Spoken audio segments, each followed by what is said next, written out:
Don't sign, that's the wrong formula. The words hung in the air, fragile but deadly. Harrison Sterling, mid-signature on a $100 million green energy deal, didn't know who she was. This waitress invading his rarefied world. Just a nobody, right? Wrong. He saw tired eyes, a black uniform, and nothing more. He'd soon learn Isabella Rossi knew his formula. His future was a lie. A dangerous one. See, she'd been there before, burned by ambition and stolen glory. But this time, it wasn't just about her. This was about preventing a disaster only she knew was coming. They have no idea that underneath that uniform beats the heart of a scientist ready to burn the whole system down. The contracts were open, the pen was in his hand, but he never saw her coming. He never imagined that a quiet waitress with tired eyes and a tragic past held the one secret that could either save his entire legacy or shatter it into a million Hassoons. He was about to sign. Then she leaned in, and with a whisper that cut through the silence, she said 4 words that stopped his world cold. That's the wrong formula. The air in Aurelia was thick with the scent of money.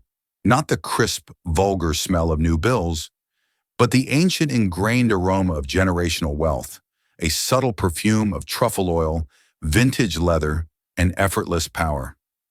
Isabella Rossi breathed it in every night. For 8 hours, she'd glide between tables draped in starched white linen, a ghost in a black uniform, her own identity dissolving into the polished mahogany and crystal glassware. Tonight, table 12 was the center of the restaurant's universe. It was an unofficial throne nestled in a secluded alcove with a panoramic view of the glittering Manhattan skyline. And seated at its head was the King Harrison Sterling. Bella knew the name, of course. Everyone did. Sterling, the boy genius from MIT who founded Sterling Dynamics and was now at 38 a titan of the tech industry.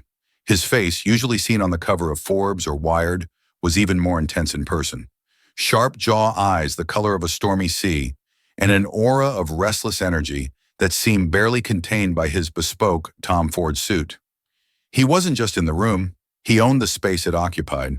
With him were 2 men in similarly expensive suits, investors Bella guessed by their cautious expressions and differential posture.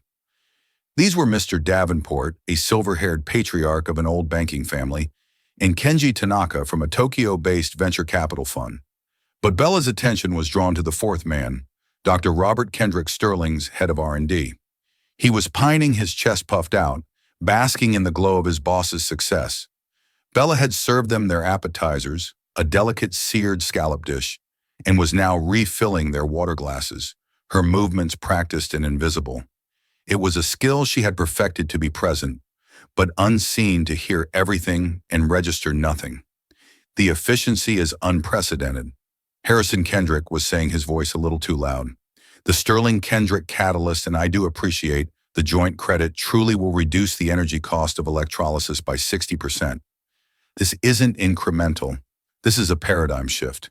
Green hydrogen becomes cheaper than natural gas. Harrison Sterling nodded a curt, impatient gesture. He tapped a sleek black tablet on the table. Show them the core equation, Robert, the part that matters. Kendrick, beaming, picked up a pen and smoothly uncapped it.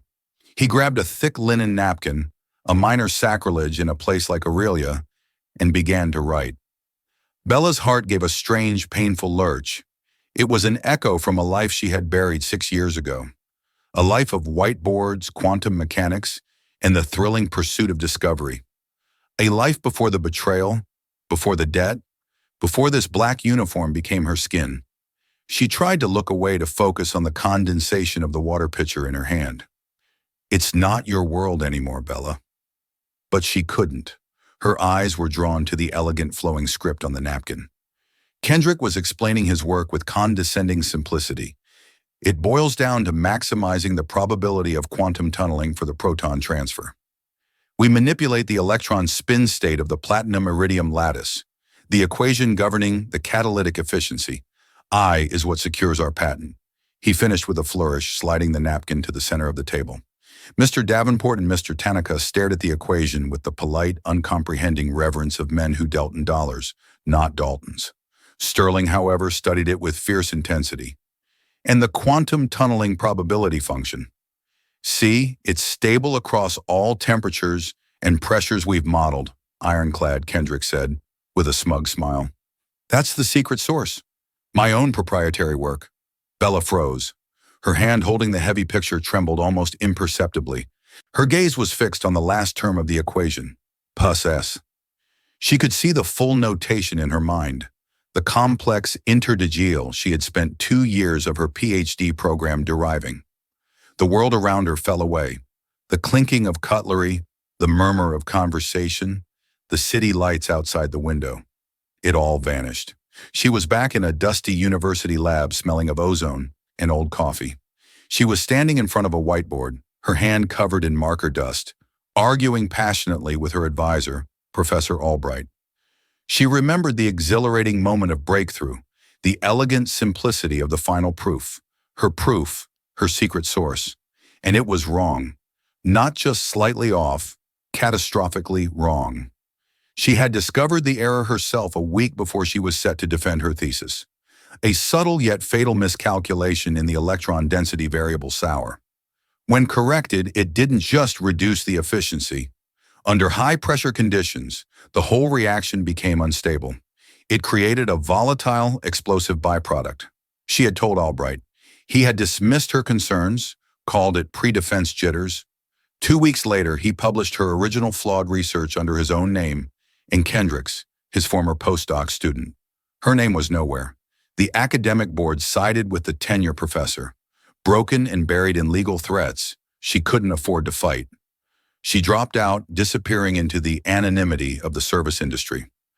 Now, 6 years later, her ghost had come back to haunt her on a rich man's napkin, and they were about to build $100 million time bomb on top of it. Bella's breath caught in her throat. The investors were nodding.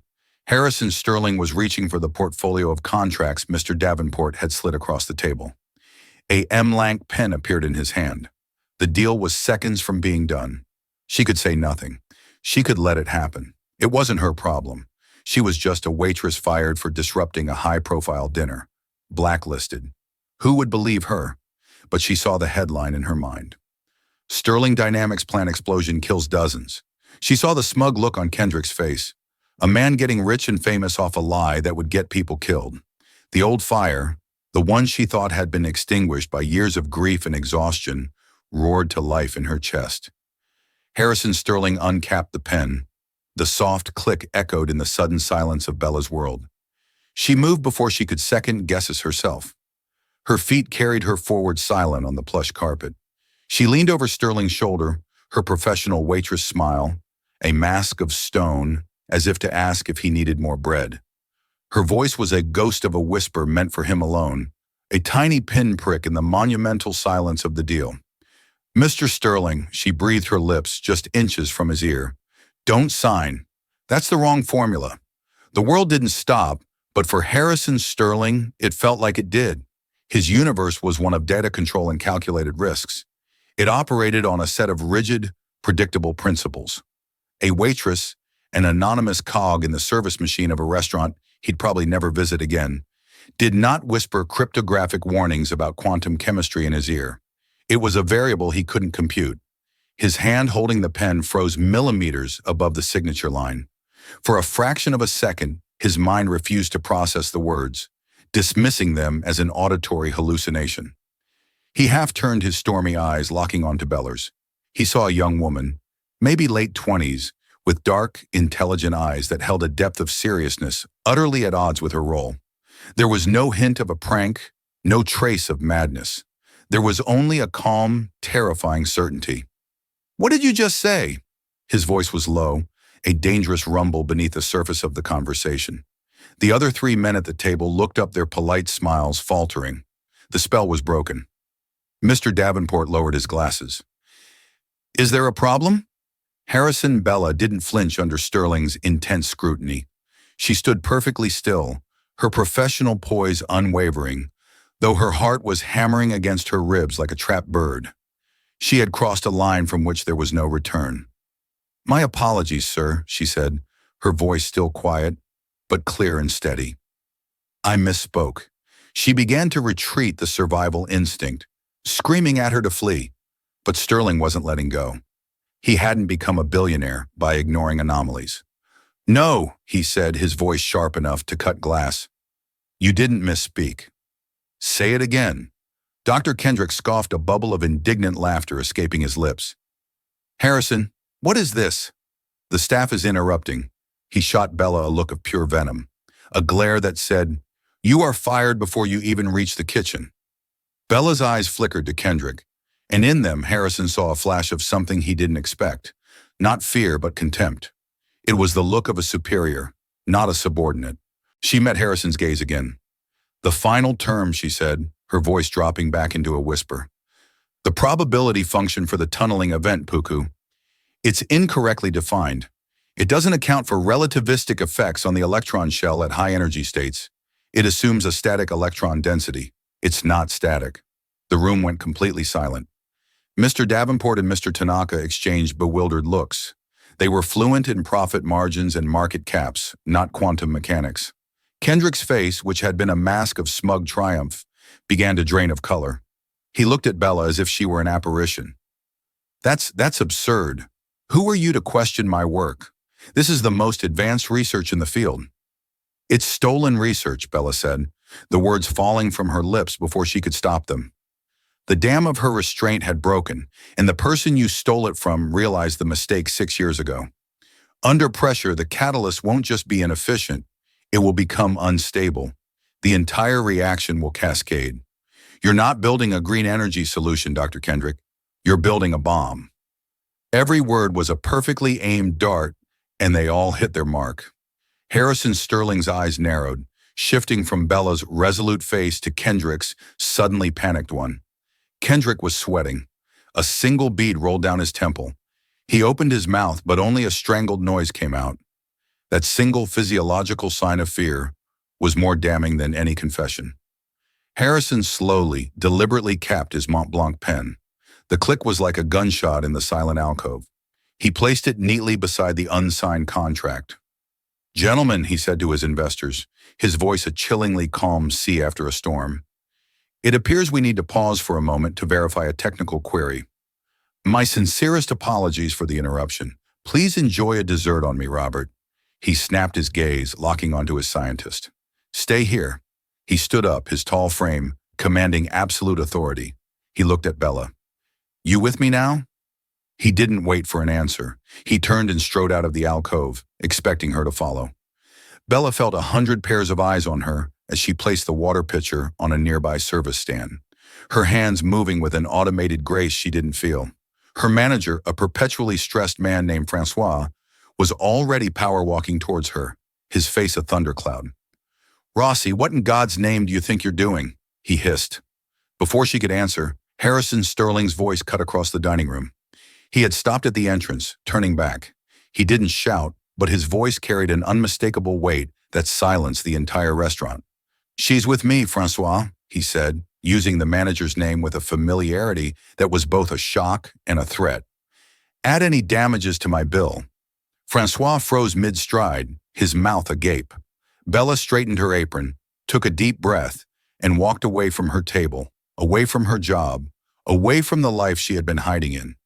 She walked past the gawking diners and the stunned staff, her head held high, and followed the billionaire out into the cool New York night, leaving a $100 million deal and the ruins of her quiet life in her wake.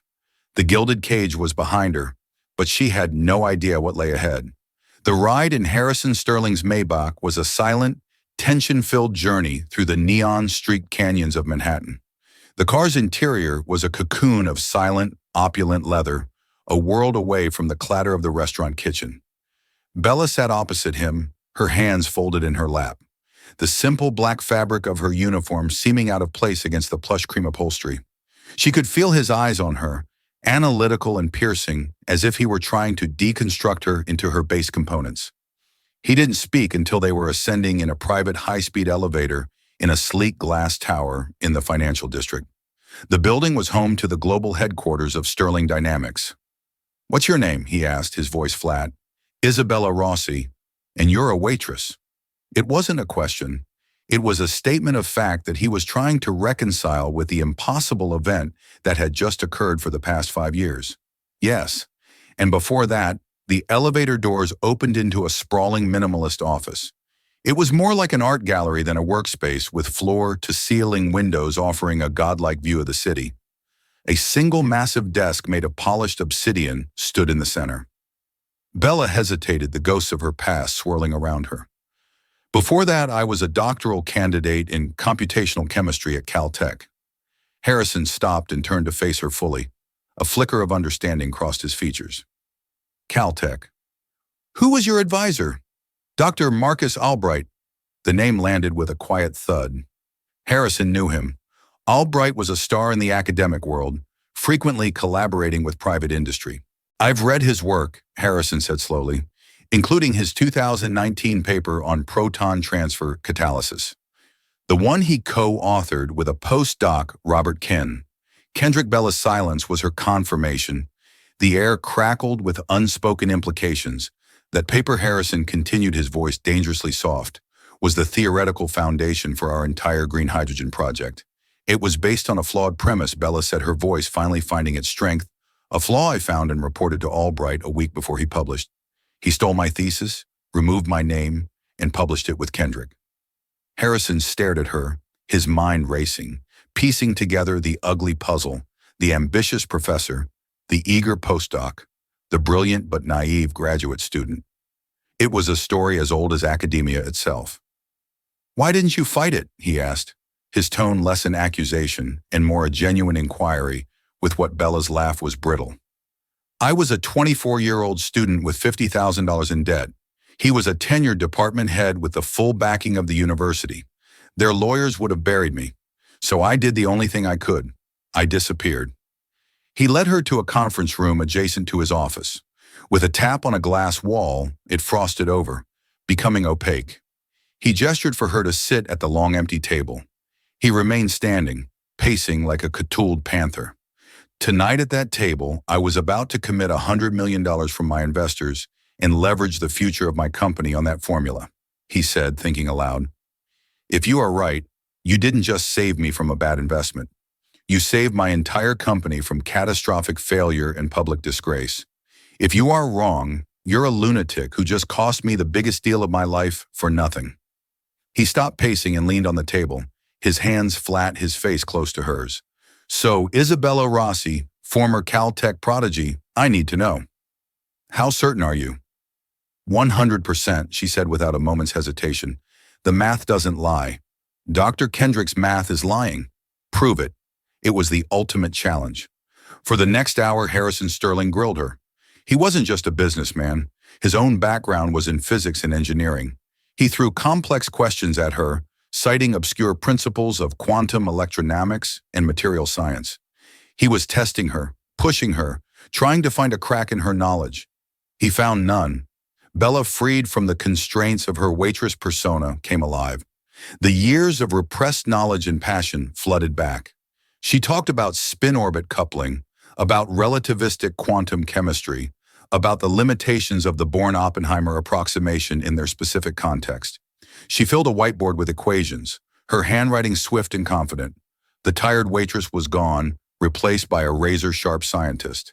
Harrison watched his initial skepticism melting away into a dawning sense of awe, which quickly curdled into a cold, hard fury directed squarely at his head of R&D. As Bella finished deriving the corrected version of the Plough function, Harrison's phone buzzed. It was a text from Mr. Davenport. Harrison, what the hell is going on? Kendrick just left the restaurant looking like he'd seen a ghost. Tanaka is ready to walk. Harrison typed a quick reply. Minor snag. Sit tight. I'll handle it. He looked up at Bella, a new expression on his face. It was one of calculated respect. All right, Ms. Rosie, he said, his tone shifting from interrogator to commander. You've convinced me there's a fire. Now I need you to help me find the arsonist. I'm giving you full access to our R&D servers. Everything. The raw data, the simulation logs, Kendrick's private project files. I want you to find me undeniable proof that he knew. I need the smoking gun. He paused, his gaze unwavering. My company is now in your hands. Can you do it? Bella looked at the complex equations on the whiteboard, her equations finally seeing the light of day. This was a chance not just for vindication, but for justice, a chance to reclaim the future that had been stolen from her. Yes, she said, her voice ringing with a conviction she hadn't felt in 6 long years. I can. The Sterling Dynamics R&D lab was a stark contrast to the opulent executive suite. It was a cathedral of science, a sprawling, sterile white space humming with the quiet power of supercomputers and filled with the blue glow of holographic displays. For Bella, stepping inside was like taking her first breath after years of drowning. The scent of ionized air and clean room solvents was a perfume she had forgotten she loved. Harrison led her to a restricted access terminal in a glass-walled office. This was Kendrick's primary workstation. He explained, his voice tight with controlled anger. You'll have my personal override. Level 1 clearance. Nothing is hidden from you. He tapped his security card and pressed his thumb to a biometric scanner. With a soft chime, the system unlocked. The screen flickered to life, displaying complex molecular models and reams of data. My head of security, a man named Gavin, is a ghost in the system. He'll ensure Kendrick can't wipe anything remotely. But Kendrick is smart. If he's hiding something, it'll be buried deep. Harrison said, I have to go and pleat my investors. I'm buying you time. Use it well. He left her alone. The silence of the lab settled around her, broken only by the whisper of the server fans. For a moment, the sheer scale of the task was paralyzing. She was sifting through a mountain of data equivalent to the entire Library of Congress, looking for a single, deliberately hidden needle. But then the muscle memory of a researcher kicked in. She started not with Kendrick's conclusions, but with the raw, unprocessed sensor data from the experimental catalytic reactor. This was where the truth lived before it could be manipulated or massaged to fit a desired outcome. The hours bled into one another. Bella forgot she was a waitress in a cheap, worn-out uniform. She was a scientist on the hunt. She compiled terabytes of data, her fingers flying across the holographic keyboard, her mind navigating complex data structures with an agility she thought she'd lost. She found the first discrepancy at 3:17 a.m. It was in the logs for a simulation run from 6 months prior. The official report signed by Kendrick showed a perfect stable energy output, but Bella, digging into the machine-level logs, found the original, unaltered data stream. For a NANCON at peak pressure, the simulation had recorded an anomalous energy spike, a massive, uncontrolled release of gamma radiation. It was exactly what her corrected formula predicted. Got you, she whispered to the empty room. The simulation hadn't crashed. A sophisticated sub-on had kicked in, isolating the anomaly and flagging it as a sensor error before continuing the test under modified parameters. The final report was a lie constructed from the falsified data. Someone had programmed the system to ignore reality. Bella dug deeper, looking for the origin of that subroutine. It was a masterful piece of code designed to be almost invisible, but its digital signature was unique. She cross-referenced it across the entire network, and then she found it again and again. Dozens of simulations, all with the same hidden floor, the same automatic data scrub. Kendrick hadn't made a mistake. He had systematically and deliberately concealed the instability of the catalyst for over a year. As dawn approached, casting a pale gray light over the city, Bella found the next piece of the puzzle. It was a folder hidden within the operating system's kernel files, a place no one would ever think to look. The folder was named M.A. Contingency, M.A. Marcus Albright, her former professor. Her blood ran cold. The folder was protected by a layer of powerful AES-256 encryption. It was a digital vault. Without the key, it was impenetrable. Bella's mind raced. What would the key be? A password, a phrase, something personal to Kendrick and Albright. She thought back to her time in the lab, to the arrogant pronouncements of her professor. Albright had been obsessed with the greats of physics. He often quoted one in particular when talking about discovery. Subtle is the Lord, but malicious he is not. Einstein's famous declaration of faith in a rational universe. Albright loved to say it. With trembling fingers, Bella typed the German phrase into the decryption prompt. She hit enter. For a heart-topping second, nothing happened. Then the screen flashed. Decryption successful. The folder opened. It contained only 2 files. The first was a financial ledger. It detailed a series of untraceable cryptocurrency payments from a holding company in the Cayman Islands to an account linked to Dr. Robert Kendrick. The total came to $5 million.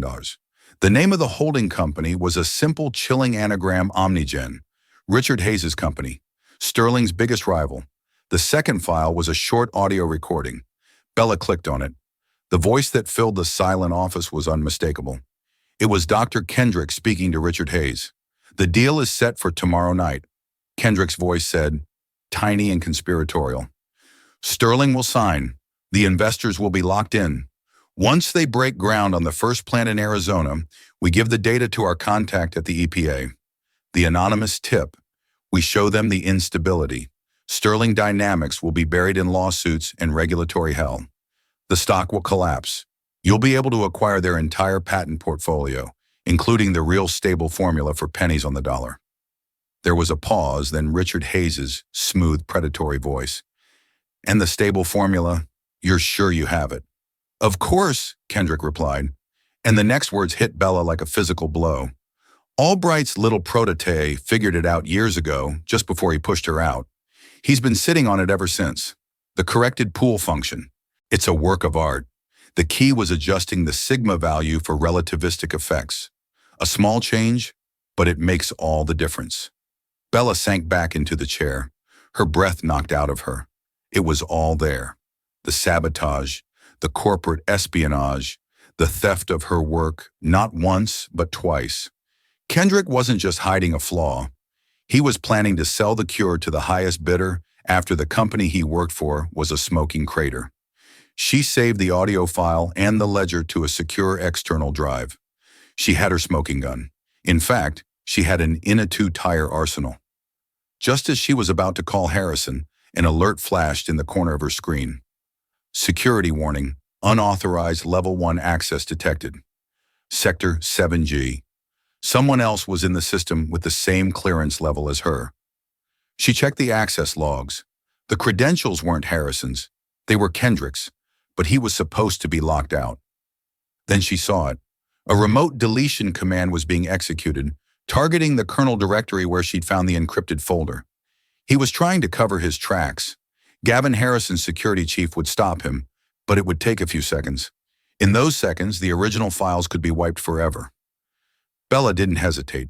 She initiated a system-wide lockdown command using Harrison's override to shut down all network access to the R&D servers. Her own terminal would be cut off as well, but it would be too late for Kendrick. A new warning flashed on her screen, this one more urgent. "Physical breach alert restricted Lab 3, proximity sensor triggered." Someone was in the building. Someone was coming, and she was locked in the lab with the only existing copy of the evidence that could destroy them. The quiet hum of the servers was suddenly replaced by a much more menacing sound. The heavy metallic thump of a magnetic lock engaging. Bella was sealed inside the lab. The lockdown command had worked, but it had also turned her sanctuary into a trap. Her heart hammered against her ribs. Adrenaline cold and sharp flooded her veins. Kendrick wasn't just trying to delete files from home. He was here. He must have used a physical keycard or an old passcode that Gavin's digital sweep had missed. He was coming to destroy the evidence at its source. She looked around the sterile room. There were no weapons, no hiding places, just glass walls and glowing machines. The main door to the lab was a thick slab of reinforced steel. She watched the small security panel next to it. A red light blinked ominously. Access denied. System lockdown. She heard a muffled shout of frustration from the hallway, followed by a series of frantic beeps as Kendrick tried his keycard again and again. He was locked out. But for how long a man desperate enough to commit industrial sabotage on this scale wouldn't be stopped by a locked door? Bella's mind, trained to find solutions in complex systems, went into overdrive. She had the evidence on the thumb drive in her pocket. The original files were safe on the isolated server, but if Kendrick got to the terminal, he could physically destroy the machine. She needed to get out. She raced back to the workstation. The lockdown had severed her connection to the outside world. No phone, no internet, but she still had control of the lab's internal network. She pulled up the building schematics. The lab was part of a larger research wing, a labyrinth of clean rooms, server farms, and testing chambers. The lockdown had sealed the entire wing, but there might be another way out. Her eyes scanned the blueprints, a service corridor, a maintenance hatch designed for coolant pipe access. It was small, but it led into the building's ventilation system. It was a crazy movie plot idea, but it was the only one she had. From the hallway came a new sound, a high-pitched whirring noise. A drill. He was trying to bypass the electronic lock. She was running out of time. She located the maintenance hatch behind a large server rack. It was secured with 4 heavy bolts. Using a heavy metal stool as a wrench, she threw all her weight into turning them. Her muscles, accustomed to carrying trays and not turning industrial bolts, screamed in protest. One by one, with a groan of stressed metal, they gave way. She pulled the heavy panel open, revealing a dark, dusty shaft, just big enough for a person to crawl through. Cool, recycled air washed over her face.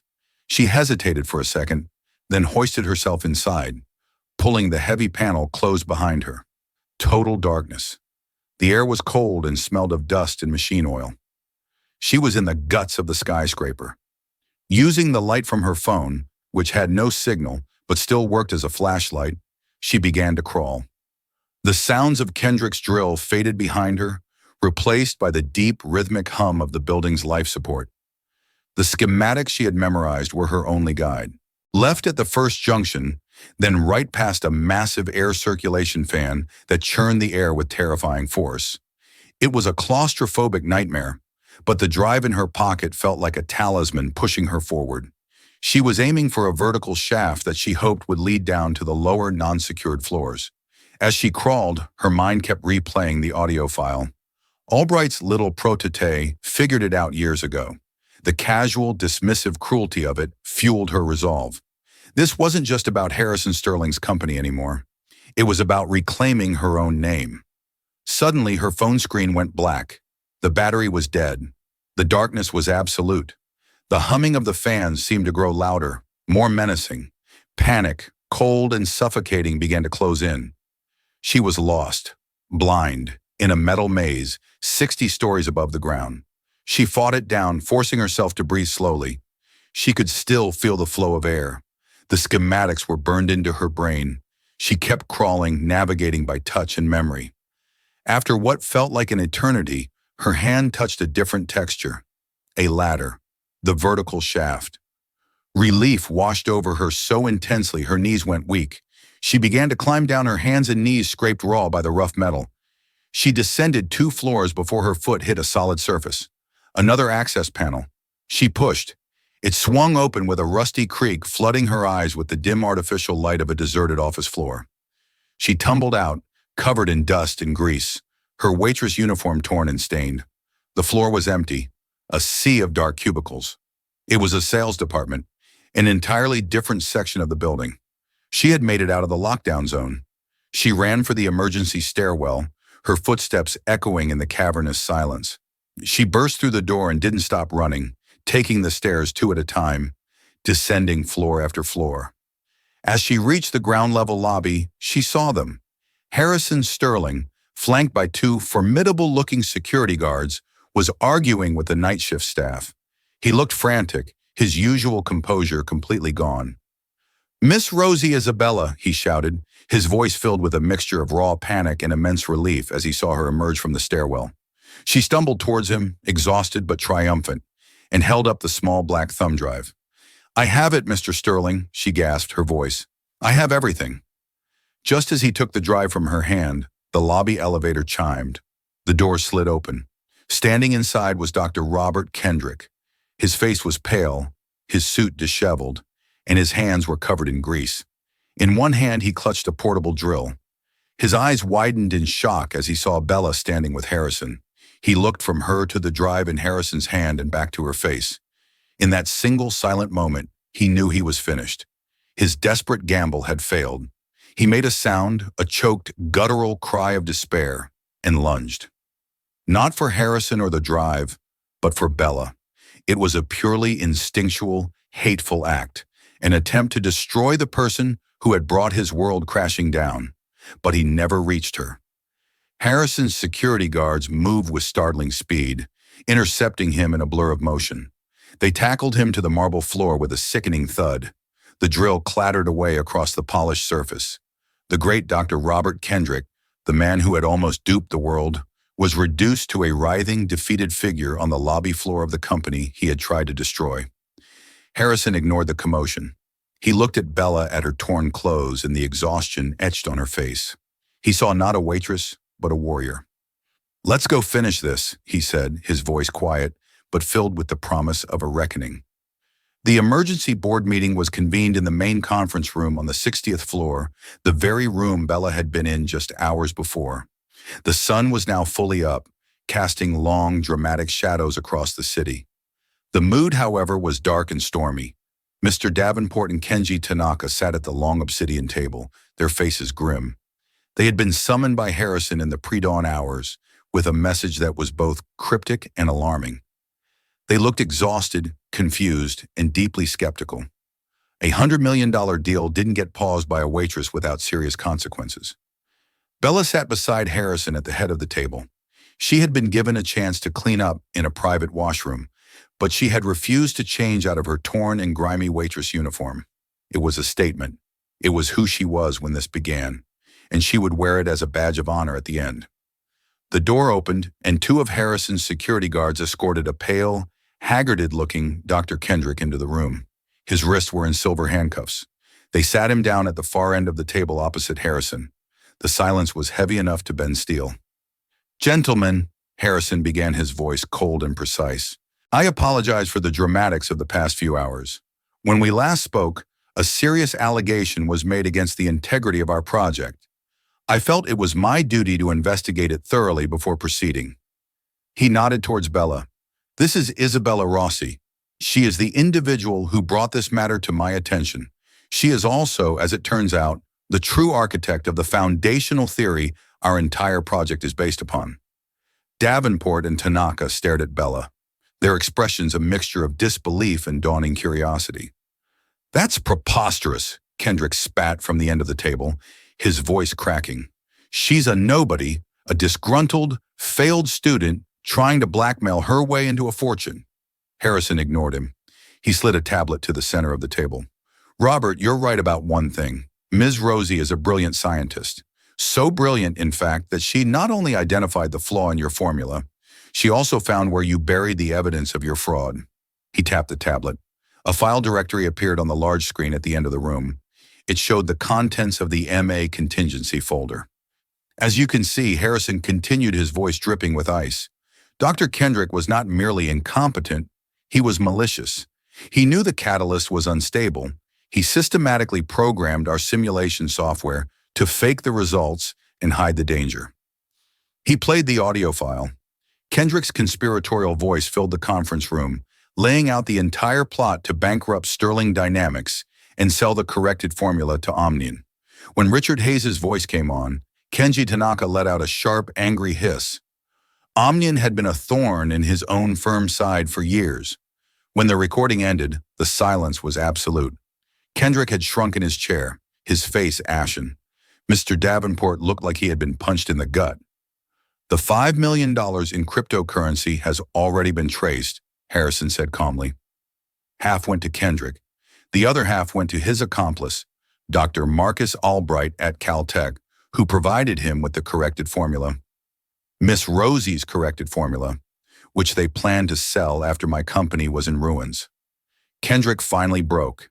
He made me do it," he shrieked, pointing a trembling, cuffed hand toward the speaker from which his own voice had come.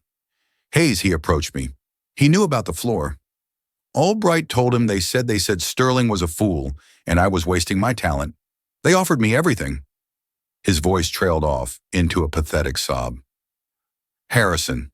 Sterling rose to his feet, his towering frame radiating a cold, righteous fury. "You didn't just try to defraud my investors in me," he said, his voice low and menacing as he walked toward Kendrick. "You were willing to build a facility that could have exploded. You were willing to let people die to cover your tracks and cash in. The only reason that isn't happening is because of her," he gestured to Bella, Because a woman you and Albright dismissed and tried to erase had more integrity in her little finger than you have in your entire body. She was working for minimum wage cleaning up after people like you. Yet she had the courage to speak up to prevent a catastrophe while you were counting your blood money. He stopped directly in front of Kendrick. You're not just fired, Robert. I'm going to personally fund the federal investigation into you, into Albright, and into Richard Hayes. I will spend whatever it takes to ensure that you all spend the rest of your miserable lives in prison cells. Get him out of my sight. The guards hauled the weeping Kendrick to his feet and dragged him from the room. Harrison walked back to the head of the table. He looked at Davenport and Tanaka, whose expressions had transformed from skepticism to horrified respect. Gentlemen, he said, his tone shifting back to business, the Sterling Kendrick catalyst is dead. However, he looked at Bella, a genuine, admiring smile touching his lips for the first time. The Rossi catalyst is very much alive. Miss Rossi has provided me with her corrected formula. It's not just stable, it's 20% more efficient than even Kendrick's fake data predicted. We are not back at square one. We are a light year ahead of where we thought we were. He picked up the contract portfolio that had been sitting on the table since the night before. With a decisive rip, he tore the signature page in half. He then turned to his laptop, typed for a moment, and a new document projected onto the screen. It was a new partnership agreement. This is a new deal, Harrison announced. Sterling Dynamics is forming a new subsidiary to oversee this technology. It will be called Rossi Sterling Innovations. Ms. Rosie will be appointed as Chief Technology Officer with a 25% equity stake and full creative control over the research. That is my non-negotiable term. Are we still in business? Mr. Davenport and Kenji Tanaka looked at each other. They looked at the new projections on the screen. Then they looked at Bella, the quiet waitress in a torn uniform, who now held the keys to the future of green energy. Davenport broke into a wide grin. Mr. Sterling, he said, extending a hand not to Harrison, but across the table to Bella. It would be an honor to invest in Ms. Rosie's company.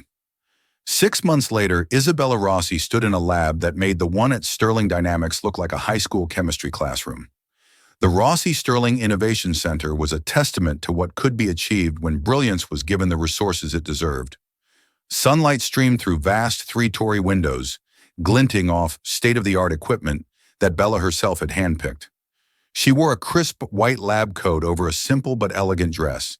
The black waitress uniform was a distant memory, a skin she had shed. Her team of 20 elite scientists, whom she had hired from the best universities in the world, worked diligently around her, their faces alight with the passion of discovery. The centerpiece of the lab was a gleaming pilot-scale catalytic reactor. Today was its first full power activation. Harrison Sterling stood beside her, his usual bespoke suit, replaced by a lab coat identical to hers. The investors Davenport and Tanaka watched from a safe glass-enclosed observation deck, their faces beaming. Ready CTO Rossi Harrison asked a playful but respectful tone in his voice. They had become partners in the truest sense of the word. Their relationship built on a foundation of mutual admiration and a shared vision. Ready, CEO Sterling, she replied with a confident smile. She initiated the startup sequence. On a massive monitor, data began to stream in. Pressure, temperature, energy input, and finally the catalytic efficiency rating. The numbers climbed steadily, surpassing the old flawed projections, surpassing even her own corrected estimates. It settled at a number that made the whole room gasp. 78% efficiency. Harrison breathed his eyes wide. Bella, that's impossible. The math doesn't lie, she said softly, echoing her own words from that fateful night. A round of applause erupted from the observation deck. Bella felt a profound sense of peace settle over her. It was more than just success. It was a restoration. Later that day, she sat in her spacious, sunlit office, the one that had replaced Harrison's imposing obsidian suite. A framed napkin hung on her wall, not the original from Aurelia, but a new one. On it, in her own handwriting, was the correct formula, the Rossi equation. The small subscript R for Rossi and the real for the relativistic correction were a quiet testament to her victory. Her personal phone buzzed. It was a picture from her mother who was on a cruise in the Mediterranean. Her medical bills paid off her health better than it had been in years. "Thinking of you, my brilliant daughter," the message read. There was a knock on her door. It was Harrison. "I have some news you might find interesting," he said, holding out a tablet. The headline was from a major financial journal: Omnigen CEO Richard Hayes indicted in corporate espionage scandal. Former Professor Albright and scientist Kendrick to testify in exchange for reduced sentences. Justice? It wasn't just an abstract concept. It was real, and it was deeply satisfying. "They deserved it," Bella said simply. "They did," Harrison agreed. He looked around her office at the woman she had become, or rather the woman she had been all along. "It's funny," he mused. "I went to that dinner to sign a $100 million deal. I thought I was buying a formula, but it turns out I found something infinitely more valuable." "And what's that?" Bella asked, a curious smile playing on her lips. "The person who wrote it," he said. "I just had to look past the uniform to see her." Bella looked out the window at the city skyline. No longer a barrier of unattainable lights, but a landscape of possibility. Her past was not an anchor, but a foundation. She had walked through the fire of betrayal and emerged not burned, but forged. She was Isabella Rossi, and she was finally truly home. In the end, it wasn't about the money or the fame. It was about integrity. Isabella Ross's story reminds us that our circumstances don't define our worth. The world may see a waitress, a cashier, a janitor, but inside each of us can be a mind capable of changing the world. It's a powerful lesson in courage, the courage to speak truth to power, even when your voice is shaking. Harrison Sterling thought he had all the answers, but the most important truth came from the one person in the room everyone else had been trained to ignore. What hidden talents and forgotten dreams are lying dormant inside you, just waiting for the right moment to speak up? If this story inspired you or made you think, please give this video a thumbs up. It really helps the channel grow. And don't forget to share it with someone who needs to hear that their voice matters. For more stories about the hidden heroes and incredible twists of fate that shape our world, hit that subscribe button and turn on notifications. You won't want to miss what's coming next.